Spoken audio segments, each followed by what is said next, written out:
Nkwaniriza omulungi akyekumidde ku Buganda Ekkula.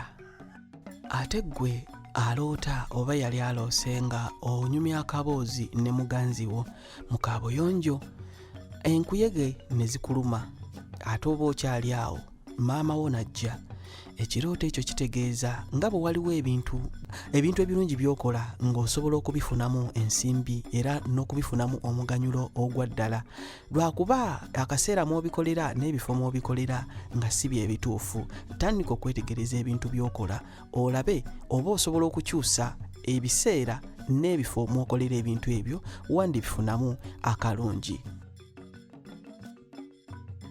Ekyo kye kibadde ekirooto kya leero. Subscribinga, likinga, sharinga ate era n'omulala omugambe.